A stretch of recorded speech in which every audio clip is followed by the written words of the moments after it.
Hello and welcome back to my channel. Today's video is going to be for all my American / English speaking book lovers that are living in Paris. I'm going to be giving some bookstore recommendations and I'll insert some footage if I have any from when I've gone, and then I'm also going to be doing a haul of what I got from each store. And yeah, I won't take too long. There isn't a ton of books. I think it's like probably 15. That's a lot actually. I've been here for 4 months, so I definitely should not have 15 books.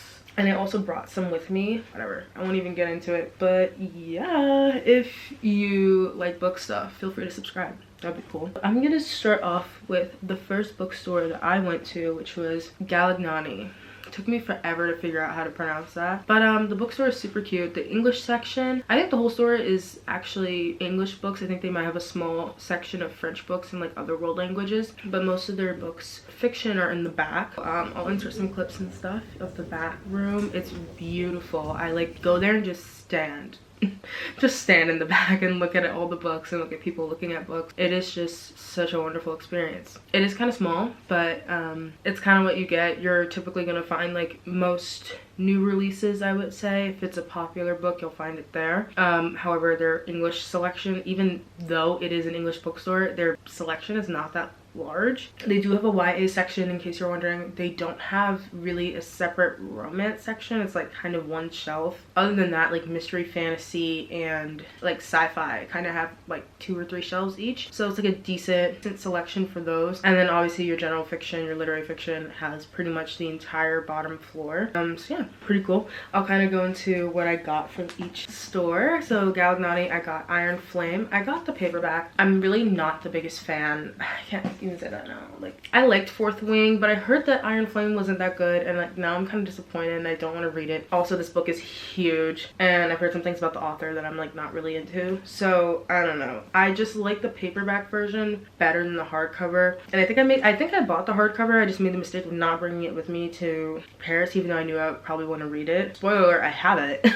I just haven't had enough time this semester, so I definitely want to pick it up over the summer, but I'll do a separate like summer TBR. Hopefully I stick to it. I'm really bad at sticking to TBRs, if you haven't noticed. So yeah, that was the first book I got. This is the second in the, actually, what is the name of the series? The Empyrean series. And the next book I got is, oh my god, Lord, I always mess up this name. The Kamogawa Food Detectives. I got this a couple weeks early before it came out, but I literally have yet to read it because, like I said, this semester whooped my behind. So I really haven't had time to read much of anything, if I'm being so honest, but I definitely wanted to get this book, especially because it wasn't coming out until this month in the States, which I guess I could have waited, but I didn't know I wouldn't have that much time, so that's why I got it. This one is basically, how do I describe this book?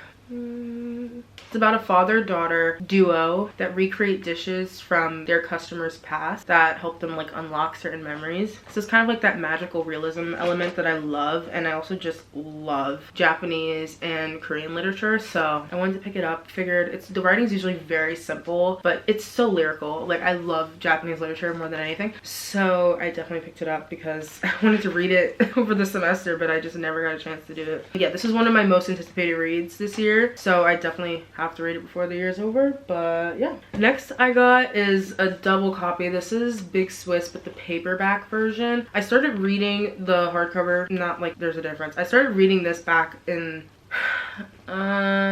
November, but I ran into finals again, so I put it down and then I never picked it back up. So when I got here, I was like, oh, I'll have time to read it again. I might as well get the paperback version because this is the cover I wanted, but I just didn't want to pay for shipping to the US. So like, I'll wait till I get to Paris and I'll buy the cover that I like, because I also want to kind of have a library in my future home. So I started collecting books, and that's why you'll see I have like multiple copies of some of them. It's not because I'm insane, that is part of it, but I just love books.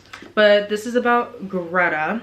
She is a therapist transcriber, and basically she kind of becomes very infatuated with one of the patients of the therapist she's transcribing for. And the town's super small, so she's able to kind of figure out who it is, and she starts interacting with them in person, and they don't really know that she's actually listening to their therapy sessions. Oh, it's what type of therapist is it? I feel like it's not a normal therapist. I cannot remember. I feel like it's a sex therapist. It'd be really funny if it is, actually. She does say it's some type of therapist, something kind of unusual. but I started reading it. It's very funny. I was annotating it and I kind of want to get back to annotating it. I just didn't have time. So that's why I put it down the first time I read it. But yeah, I got the cover I want. I'm really excited about that. And then I also bought The Fury, which I did read. This is by Alex Michaelides. This is the author of The Silent Patient. This is his newest release. I really like this book. A lot of people found it to be like very predictable, which I will say I did know who did it. I'm not gonna lie. But I was here for the drama, which I can say, if you're a mystery reader and your whole thing is like mystery thriller, that thriller aspect, you're maybe not gonna enjoy this, because I figured it out. My IQ is not that high. And I want to read his other book that he has out, because I want to know, I have a theory. I want to know if I'm onto it. I just want to know if I'm right about my theory. And if you're curious, comment and I'll DM it to you. I'll DM you my theory. It's nothing crazy, but it's just like I noticed a pattern in the 2 books that I read so far. So I want to know if other people are thinking it too. But yeah, I got this. This one is about, what can I say without saying anything? It's kind of like And Then There Were None, but just make it a Greek star inviting all of her closest friends to an island, and then someone dies. And it's told from the perspective of one of the friends. Yeah. Basically, And Then There Were None. It's basically And Then There Were None, actually. Just retold, but it's not as thrilling as Then There Were None by Agatha Christie. I keep saying that title, but if you don't know, it's by Agatha Christie. The next book I got, DallerGut Dream Department Store. This is a Korean fiction. I bought this when it came out because it sounded intriguing to me, and I had saved it on my Instagram. Like, I'm really honestly not even quite too sure what it's about anymore. Pretty sure it's about dreams. I remember this. It's like a store where dreams are sold, so you can like buy your dreams. And each floor in the department store sells a different type of dream, a different kind of dream. And it's like catered for each client. So I thought it'd be interesting to kind of follow that. I really like that story. And I read another book. But yeah, I picked up this one. I love the cover too. I am drawn to pretty covers. I am a cover girl. The last book I have from this store is Welcome to the, oh gosh, Hyunam-Dong Bookshop. You can see it here. Let's see. This was the main character who's burnt out and determined to start a bookshop. And I guess the bookshop kind of becomes the place where everyone in the town kind of meets and find themselves again, because they're all kind of feeling burnt out and like lonely. I don't know, I thought this would give me the same vibes as Days at the Murakashi bookshop, but I started reading it. I'm gonna pick it back up. The first chapter was hard for me to read, and funny enough, I was sitting next to someone on a plane for like 2.5 hours, and they also had this book and they hadn't started it, and they read the first 2 chapters and then went on their phone. So I think it's like a little slow to the punch, but I honestly like books like that. It's just sometimes when I'm in school, I just like a little bit more of an escape, and I don't want to have to like focus so hard on like character building and world building, which I don't think there's a lot of that in this book, but it was just hard for me to pick up in general. So yeah, that's it for the Galignani bookstore. On to the next. The next one I have is William Shakespeare. They also have a lot of English books. They don't really allow you to take pictures in there, so for legal reasons, I didn't take these. The ghost of me did, but I have video footage of me in there. Come on, I just recorded like 2 things. It's like not even a big deal. I've gone in there. I go in there way too much. There's always a line out the door. So I will say, if you're actually looking to shop and buy books, maybe don't go here, because there's always a line. It's like a tourist attraction. People go. There's only a certain amount of people let in. But I will say it's very cute. It's cool. I like it. The second floor is kind of like restored reading room from like way back. And it looks really cool, and I like going there to browse. They have a decent selection of fiction, I'll say. They actually have a decent selection of everything. Again, with the romance, it's just one shelf, I'm pretty sure. But every other genre has like a decent amount of books for them, like probably 3 or 4 shelves each. And they kind of have everything you need, more so than Galignani. Sometimes they'll have new releases out early, so I'll pull up if I feel like I have a good chance. So I'm gonna go over what I got. I don't usually buy anything because I just can't stand waiting in the line. But yeah, the first book I got is Lemon. I believe this is the same author as nope, I don't wanna lie. Yeah, I don't wanna lie. I honestly don't know what this is about. I thought it would be like kind of like a short thriller, and I just read the little blurbs on the front. It says a haunting literary crime story, cosmopolitan. Cool. This is not a murder story. It is the story of those left behind. I have yet to read it. The next book I bought is Exciting Times by Naoise Dolan. This is Exciting Times. They're also the same author as The Happy Couple, which I bought in the States. But we're not gonna get into that. I was recommended it by a friend, and so far I can definitely tell I would like the writing a lot. I have not gotten into it. Oh, I had them stamp it. That's another thing about Shakespeare. You can have them stamp your books. So they stamped this one for me, which is really cool. And I will cherish that forever. But yeah, back to the book. I can tell that I will really like the writing. I remember reading a couple pages of The Happy Couple, but I kind of want to save this as like a beach read. I don't know why, it just gives me beach read vibes. And same with this one, honestly. So I've been saving it for when I was on break. I was gonna read a lot during my spring break, but my spring break ended up being not all in one place. I think I went to 3 or 4 countries, so I was exhausted and had no time to read, but I digress. And the last book I got is a love song for Rickie Wilde, which I literally have yet to freaking finish. This is the one book that I started reading but didn't finish during my semester here. I'm almost done. I'm almost there. And the reason why I had to put it down is because I really love absorbing Tia Williams' writing. I just threw my head back there. I'm so sorry. I love absorbing her writing, and I felt like when my classes started to pick up, because I was also doing a case study, so I was really busy, but when my classes started to pick up, I wasn't enjoying the book as much, and so I was like, I'm gonna make the executive decision to put this book down until further notice. So I meant to bring it with me on the trip I went on this weekend, because I was reading on that trip and I honestly could have finished it. I will get back to it. This follows Rickie, and why am I so bad with names? Rickie. I keep wanting to say Elton. I know his name is not that. Hold on. Ezra. So close.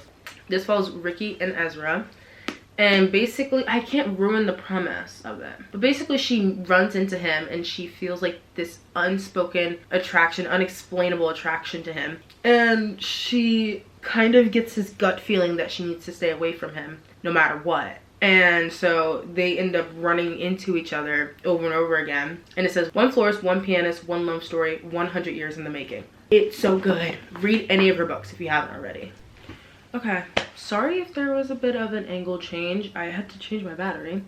But the last bookstore I have is Smith & Son.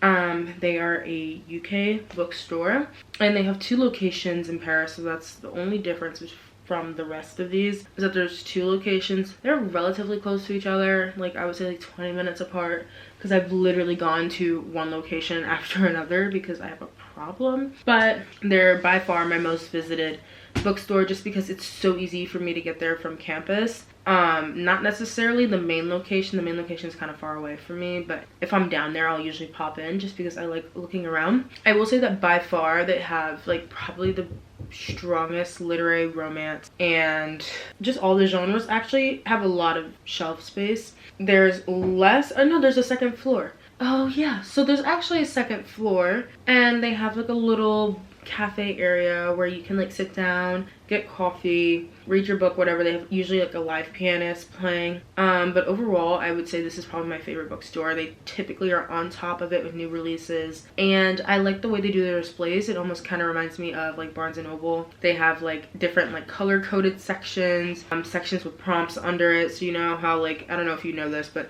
if you're American, you've walked into a Barnes & Noble, you've probably seen the before the coffee gets cold section. It'll have like a bunch of short books under 200 pages. They've done something similar in the bookstore. I know that they also like color code. That's like a big thing. If a lot of new releases or books that they're promoting are one color, they'll have a table dedicated to that color. So I think last month it was yellow, the month before that it was pink, so last month was March, the month before that, yeah, pink for Valentine's Day. And they featured a lot of romance stories. Overall, I just like the setup of that bookstore a lot better. So this is my favorite bookstore.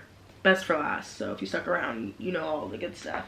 I'll be going through all the books I bought, starting with the one that's in my bag and the one that's gone through. This book came out 3 days ago. No, 7 days ago. It's been a week. But she's seen everything, in case you were wondering. But it did suffer some water damage because I was walking with it in the rain. So RIP. But I got the new Emily Henry book, Funny Story. I I would say comfortably like 65, maybe 70% of the way through the book, and I'm obsessed. Miles and Daphne for life. Love them. Love her writing. Always suggest Emily Henry's books. I just feel like the banter and the way she writes, everything just feels like real to me. And it's almost dangerous when that happens, because then when I stop reading the book, I'm like, wait, what is life? But sometimes when I'm reading books, I'm like, oh yeah, this would only happen in fiction, so I'm glad that like I'm able to decipher that. But when I read her books, I'm completely absorbed. It feels like I'm talking to a friend, even though I'm not talking. It's always from the perspective of the main girl, but I always feel like I'm just like living my life with her, and she's narrating a podcast and she's going through her conversations day by day. Like, that's what her books feel like to me,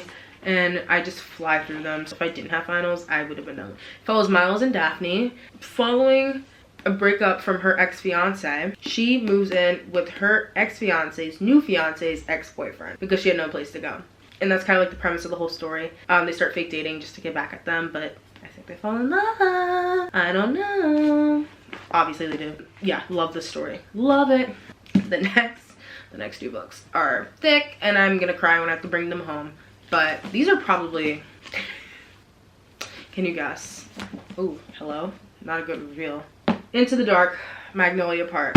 It's a wrap on this series. I bought these two books here, because I wanted the UK cover without paying the exorbitant fee, not fee, but price, and it was $18.90. I was like, are books even cheaper here? They're supposed to be a little cheaper here. They were not. This one was $13.90, so I was like, okay.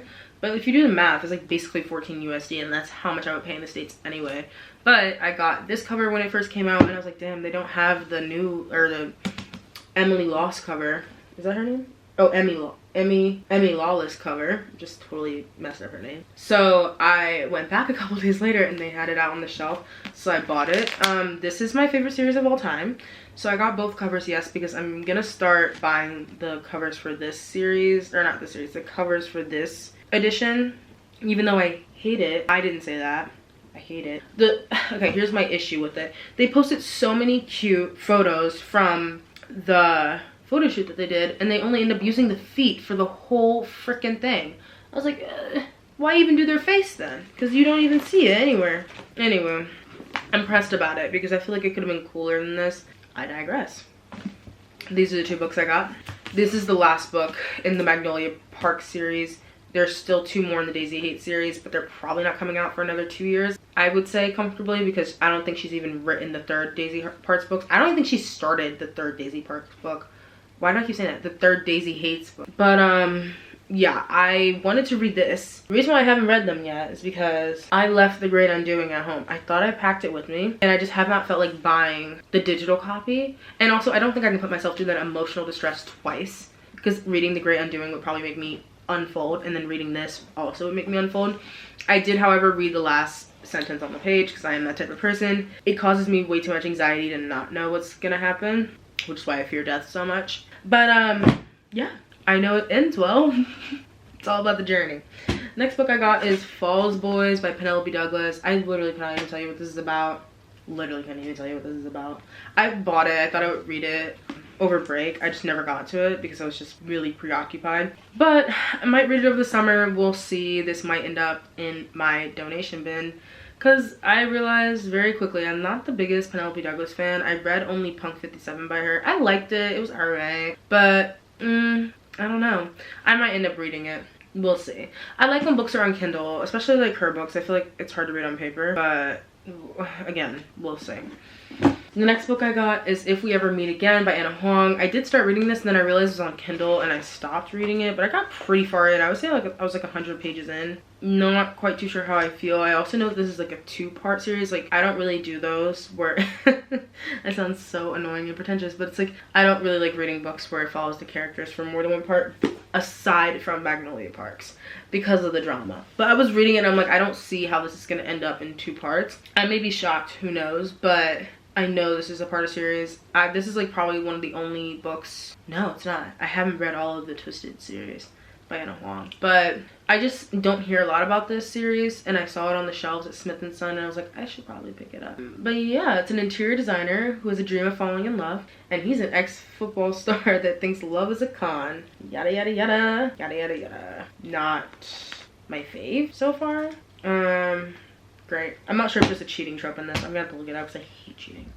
Next is Interesting Facts About Space by Emily Austen. This author also wrote Everyone in This Room Will Someday Be Dead, and I've been dying to read that book too, but it wasn't there when I went to Smith & Son, so I just got her newest release, which was Interesting Facts About Space. I've started reading. I read the first chapter probably 5 times, and I know that this is one that I really want to be like fully engrossed in. It seems like it's so funny. It seems like it's kind of not sarcastic, but just very witty almost, and I just love that type of writing. So the main character seems like they're a piece of work. Wait, I'll read you the description. A warm, witty and wise novel for anyone who's worried that they might be a terrible person. Wait, hold on, let me figure this out. Enid is many things. Lesbian, serial dater, deaf in one ear, so funny, space obsessed, true crime fanatic. When she's not listening to Grizzly podcast, she's managing her crippling phobia of bald people. Already the craziest description I've ever read in my life, and you kind of get a piece of everything within the first chapter, and I've read it like I said like 5 times, and I just think it's so funny. So I can't wait to pick this up. I think it'll be a nice lighthearted summer read. And yeah, that is it for Smith & Son, and that is actually it for this whole video. Thank you for watching. I hope you learned about some of the bookshops. Oh, there's one more bookshop I didn't mention because I haven't gone there, but I think it's called the Abbey Bookshop. I think they mostly do secondhand books, which like I don't really read old books like that. But that is it for this video. I will see you probably on Friday with the new vlog, but I just wanted to film. I was in the mood to film, and the question is, am I in the mood to edit? We'll find out if this video gets posted. But yeah, I'll see you when I see ya. Please.